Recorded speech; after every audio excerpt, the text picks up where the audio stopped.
everybody, welcome to my channel Shweta's Kitchen. Today's recipe is again a Goan dish, mushroom shakuti. Okay, it is a veg dish, and yeah, you can make a chicken shakuti also, but with a little different method. I will show it some other time, but for today it is mushroom shakuti. So today we are making mushroom shakuti. So for that, now generally we Goans use the local mushrooms which are available, but since I don't have it now, I'm using the button mushroom or the culture mushroom.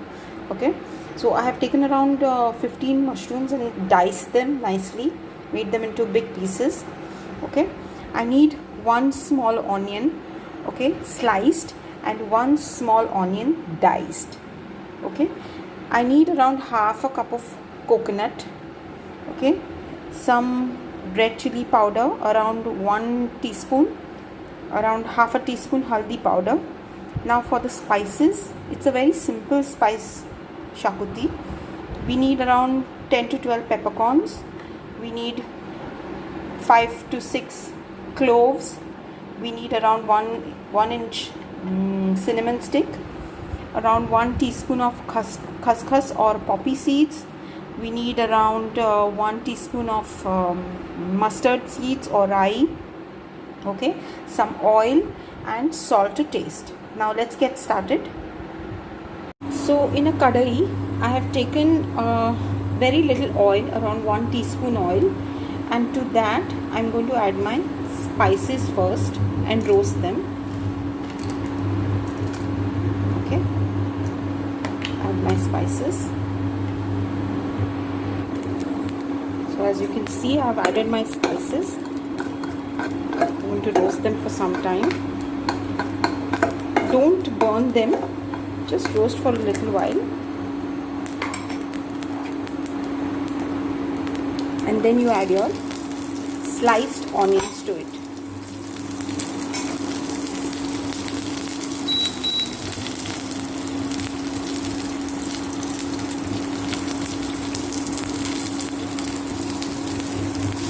Roast the onion, saute it for some time till it becomes transparent.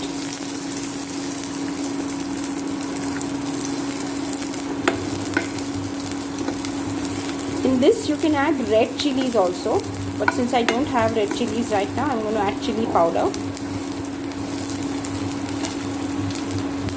And then after it gets translucent, you add your coconut to it. And now you roast this till it is nice and brown. So we are going to roast this now.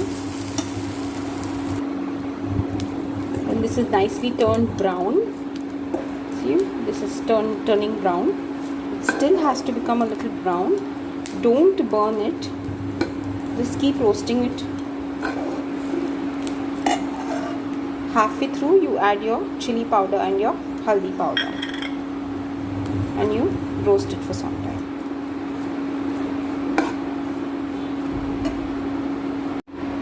So when everything gets brown, nice and brown, okay, you take it in a mixie jar, cool it, and then grind it into a nice fine paste.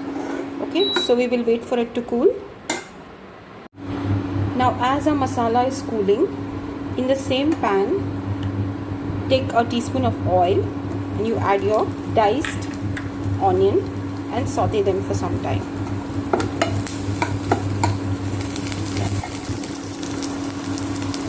After this gets a little transparent, a little brown, okay, now this is optional. I have added a little bit of potatoes. Okay, this is optional, only if you want to add, and I will saute them also.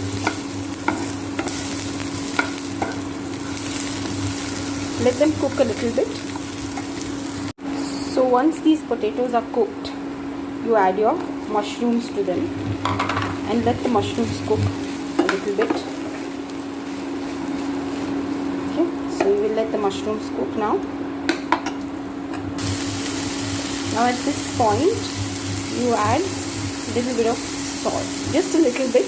We will check the salt later and add a little more if needed. So now when this is cooking, you can see that it is giving out a little bit of water. Okay, do not add water at this point. Let the mushroom cook in its own water. Okay, so let this cook.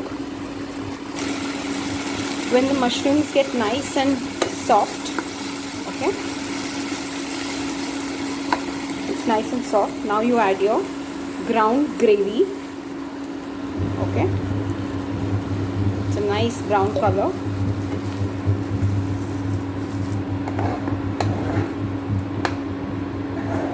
Don't add too much of water, little bit of water now, just to adjust the gravy. So I'm adding a little bit of water. So see, it's not too thin, not too thick. Now let this boil and cook for some time. The gravy is already cooked, but you have to boil it a little bit. Okay. So all the masalas are all the flavors are incorporated in the mushroom and the potatoes. So let this boil for some time. So when this comes to a boil, you adjust your salt just a little bit more and a pinch of sugar, just to cut down the spiciness. Okay, this is optional, only if you want to add sugar. Okay, give it a nice stir. Okay, when everything comes to a nice boil, you add your coriander for garnishing. Nice fresh green coriander, and you put off your gas and relish it with naan, chapati, roti, bread. We generally eat this with the Goan pav that we get. So have fun.